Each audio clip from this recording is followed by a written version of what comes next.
Who are you talking to consistently, since we have some dire foreign policy issues percolating around the world right now?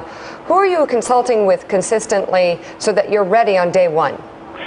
I'm speaking with myself, number one, because I have a very good brain and I've said a lot of things. In fact, in my book, in 2000, I talked about Osama bin Laden, and I do remember somebody putting the book in front of Joe, and Joe saying, no way he talked about it, no way he wrote about Osama bin Laden before the World Trade Center came down. And they said, no, he really did. And I remember Joe looking at it in the book saying, I don't believe it, that's amazing, okay? So I know what I'm doing, and I listen to a lot of people, I talk to a lot of people, and at the appropriate time, I'll tell you who the people are. But I speak to a lot of people, but my primary consultant is myself, and I have a good instinct for this stuff. How would you describe Trump's foreign policy? Like earlier in the show, someone said neo-isolationist. How would you describe it? I wouldn't say that at all. I was, they like to say that in speaking with my very good friend Howard Stern, and, long before the start of the war, I sort of said, well, maybe, I don't know. It's the first time I was ever asked a question about going into Iraq.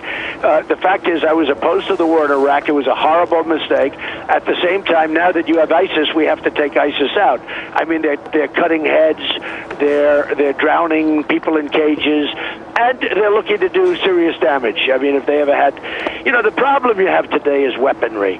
If we had, if this was 50 years ago or 100 years ago, where you fought by gun and by sword, I would have been out of there so fast. But the problem is, you can't allow somebody to get the big weaponry. So does that mean a ground war, ground troops? Well, I'll tell you what it means. It means we have to take ISIS out, and I would consult with very good people. I would consult with the best people, and You'll let us know who at some point. We may need that. I would much prefer getting some of the other nations of our world involved, let them do something for a change. I see where Russia backed out yesterday, which was interesting. It's a very expensive process. People don't realize it is a very, very expensive process. And I can just imagine Putin with oil prices low, and every time he drops a bomb, it costs $1 million or something. And he's saying, wow, because, that happened to them once before in Afghanistan. Afghanistan is the thing that broke up the Soviet Union.